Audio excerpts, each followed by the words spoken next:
Welcome back to Global Eye. Today, we're uncovering the untold story of one of Hollywood's most enigmatic and brilliant actors.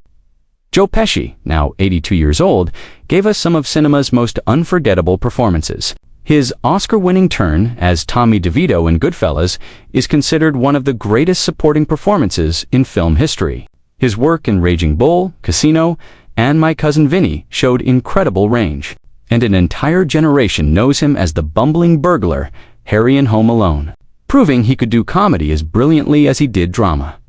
But here's what most people don't know. Joe Pesci walked away from all of it. In 1999, at the height of his fame and just 9 years after winning an Oscar, Pesci retired from Hollywood. He didn't fade away or lose relevance. He chose to leave, citing exhaustion with being typecast and a desire for privacy. For nearly a decade, he disappeared from public life entirely, living as a recluse in New Jersey, while the industry that made him famous moved on without him. And when he finally came back in 2019 for The Irishman, it was clear that something had changed. The fire was gone. The intensity had dimmed. At 82, Joe Pesci is the ghost of Hollywood, a legend who chose solitude over stardom and is now living with the consequences of that decision. If you're new here, subscribe and hit that notification bell, because this isn't just about retirement. This is about what happens when you walk away from everything you've built. When fame becomes a prison rather than a privilege, and when the cost of being a character actor who specializes in volatile roles becomes too much to bear. Joseph Frank Pesci was born February 9th in Newark, New Jersey, to working-class Italian-American parents. His mother Mary was a part-time barber, and his father Angelo worked 3 jobs as a forklift driver for General Motors, a bartender, and whatever else he could find to pay for young Joe's acting and music lessons. The family struggled financially, but Angelo Pesci believed in his son's talent and sacrificed everything to give him opportunities. Joe started performing at age 4, appearing in plays and variety shows. By age 5, he was on stage in New York. At 10, he was a regular on the TV variety show Startime Kids. He was a child prodigy, but there was no glamour in it. This was survival, a working-class kid from Jersey trying to make something of himself through whatever talents he had. When other kids were playing, Joe was performing. When teenagers were discovering themselves, Joe was already a professional trying to support his family. By his early 20s, Pesci had pivoted to music. He sang in nightclubs, played guitar for Joey D and the Starlighters, and even released an album in 1968 called Little Joe Sure Can Sing. He wasn't just dabbling, he was grinding, trying to make it in any entertainment field that would have him. From 1970 to 1976, he performed comedy routines with his friend Frank Vincent under the name Vincent and Pesci, touring nightclubs and building a reputation on the club circuit. But none of it led anywhere substantial. By 1976, when Pesci was 33 years old, he'd spent nearly 30 years in entertainment and had nothing to show for it. He'd been a child actor, a musician, a comedian, and he was still broke, still unknown, still struggling. So he did what he thought was giving up. He moved back to the Bronx and opened a restaurant, accepting that his dreams of show business success were over. That decision, that moment of surrender, would paradoxically become the turning point of his entire life. In 1976, Pesci appeared in a low-budget mafia film called The Death Collector. The film went nowhere, earning almost no money and receiving little attention. But one person saw it: Robert De Niro. De Niro was mesmerized by Pesci's raw intensity, his authenticity, the way he embodied working-class Italian-American toughness without any of the cartoonish exaggeration that often plagued such roles. De Niro immediately recommended Pesci to Martin Scorsese, who was preparing to make Raging Bull, the biographical film about boxer Jake LaMotta. Scorsese cast Pesci as Joey LaMotta, Jake's younger brother and manager. The role required Pesci to be funny, volatile, loyal, and tragically flawed. It required him to hold his own opposite, Robert De Niro, who was giving one of the most physically transformative performances of his career. And Pesci, this unknown actor running a restaurant in the Bronx, delivered a performance so powerful that he received an Academy Award nomination for Best Supporting Actor. He didn't win, but it didn't matter. At 37 years old, after a lifetime of struggling, Joe Pesci had finally arrived. What followed should have been a rocket to stardom. Instead, Pesci spent the 1980s taking small roles in films that went nowhere. The industry didn't know what to do with him. He was too intense for comedies, too short and unconventionally attractive for leading man roles, too authentic for the polished Hollywood product. He worked steadily but never broke through to the next level. It would take another collaboration with Scorsese and De Niro to change everything. In 1990, Goodfellas was released, and Joe Pesci's performance as Tommy DeVito became one of cinema's most iconic. It's funny how scene is endlessly quoted and studied. His sudden explosions of violence were terrifying, precisely because they felt so real. Pesci made Tommy both charismatic and absolutely terrifying.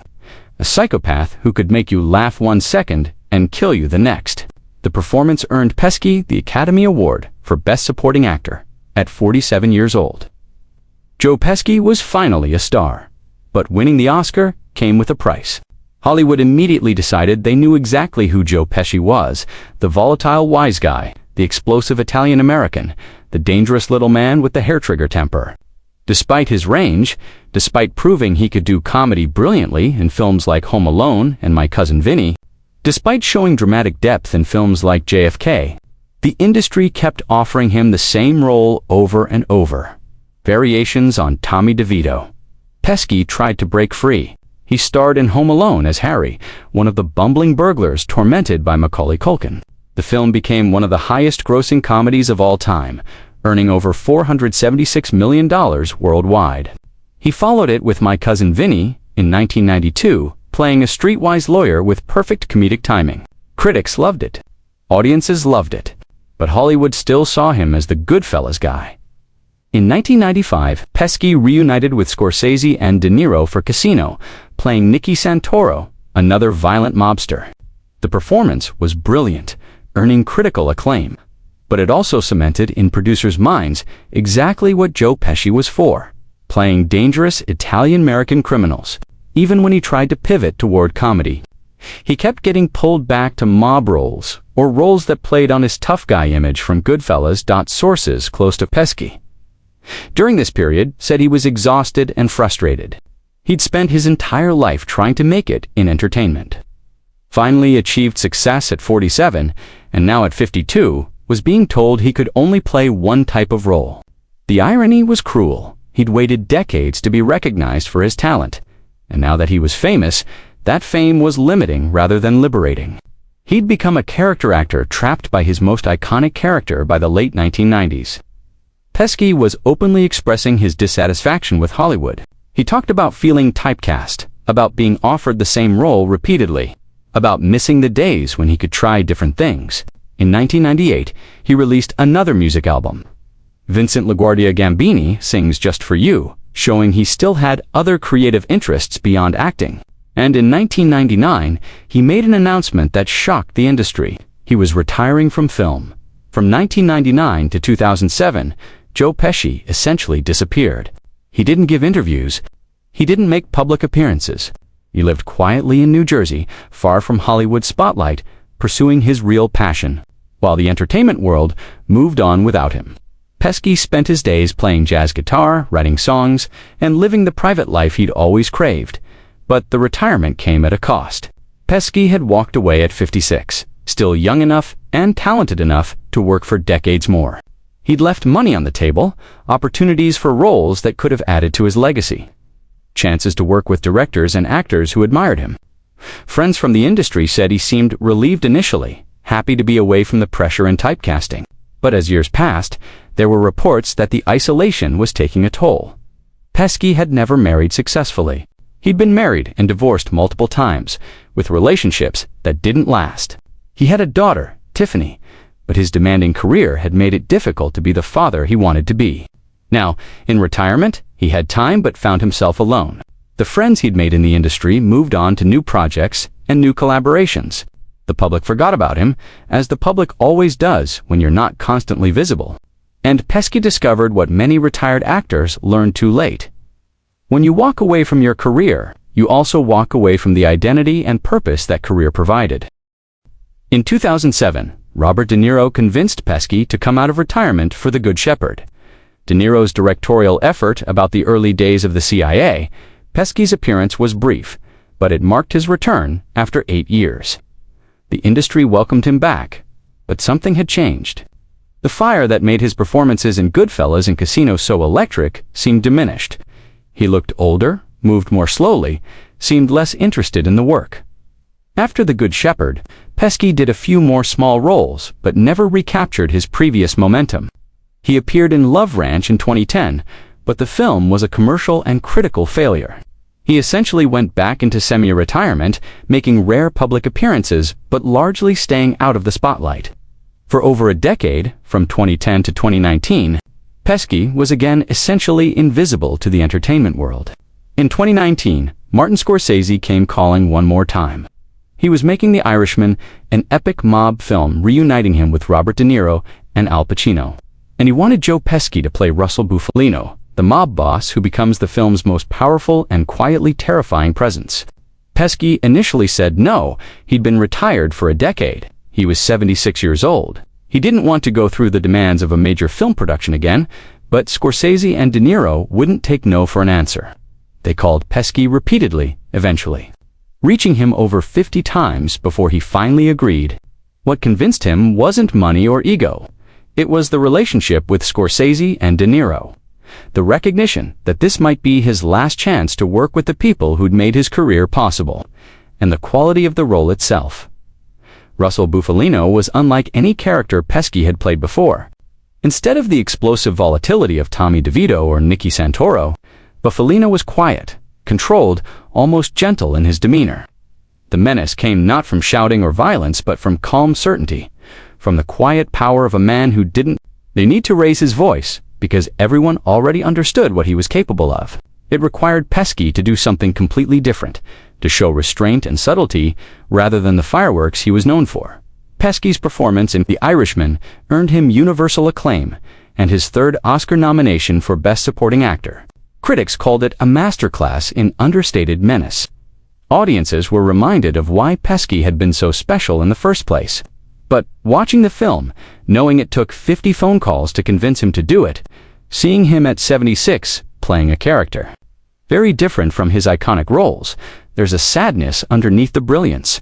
This felt like a farewell, one last collaboration with the people who mattered most to him before age and exhaustion made it impossible at 82 years old. Joe Pesci is essentially living as a recluse. He owns properties in New Jersey and Los Angeles. With his Jersey Shore mansion being his primary residence, he sold one waterfront property in 2019 for $6.5 million, after owning it for decades. His estimated net worth is around $50 million, the result of smart real estate investments and his lucrative film career. Financially, he's secure, but wealth doesn't cure loneliness. Pesci has no active social media presence. He doesn't give interviews. When paparazzi occasionally spot him, he's usually alone, looking significantly older and more frail than the powerhouse performer from his prime. Friends say he spends his time playing music, collecting memorabilia, and enjoying his privacy. But there are also reports that he's isolated, that the relationships he built during his career have faded, and that retirement hasn't brought the peace and fulfillment he hoped for in 2019. Pesci released his third jazz album, Pesci, Still, singing dedicated to the memory of jazz singers Jimmy Scott and Jeff Gillette. The album showed that music remained his true passion, the creative outlet that mattered more to him than acting ever did. But albums don't create the kind of connection and validation that acting provided. Playing guitar alone in your house, in New Jersey, however fulfilling artistically, doesn't replace the experience of collaborating with Scorsese, De Niro, and other masters of cinema. The tragedy of Joe Pesci at 82 is that he got what he said he wanted: escape from Hollywood, privacy, freedom from being typecast and pressured. But in getting what he wanted, he lost something essential. He lost purpose, community, the identity that came from being a working actor, and the relationships that came from collaborating with talented people on meaningful projects. He chose solitude over stardom. And now he's living with that choice. Joe Pesci's story is a tragedy not because of failure or scandal, but because of the impossible choice he faced. Continue working in an industry that was limiting and exhausting him, or walk away and lose the thing that gave his life meaning. He chose to walk away, and that choice defined the last quarter-century of his life in ways he probably didn't anticipate. What makes Pesci's retirement different from other actors who stepped back is that he did it at the peak of his powers. He was 56 when he first retired, young enough to have decades more of great work ahead of him. He could have been in dozens more films, could have worked with new generations of directors, could have mentored young actors, and left an even larger legacy. Instead, he chose privacy, and that privacy became isolation. The question haunting Pesci's story is whether he made the right choice. Did walking away from Hollywood's typecasting and pressure give him the peace and fulfillment he sought? Or did it rob him of the very thing that made him feel alive?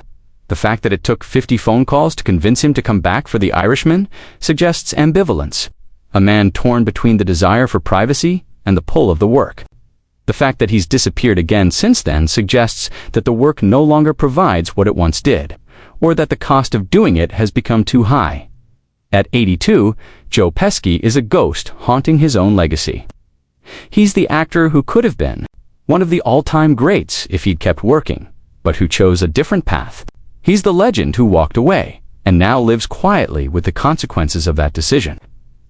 His story teaches us that there are no perfect choices, that walking away has costs just as staying does, and that sometimes the thing you think will save you, whether it's fame or privacy, ends up being more complicated than you imagined.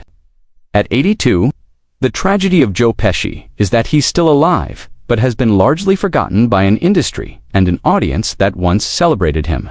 He made the choice to prioritize privacy and peace over continued fame and work, and that choice cost him the community, purpose, and identity that came from being a working actor.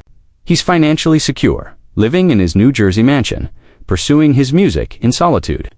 But the relationships and collaborations that defined his greatest work are gone, and he's chosen isolation over the complications of remaining in the public eye.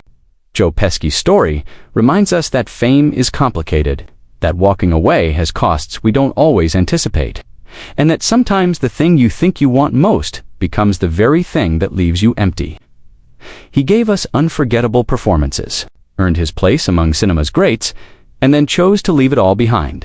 Whether that was wisdom or tragedy depends on who you ask and what you value. What's your perspective on Joe Pesci's choice to retire? Do you think he made the right decision?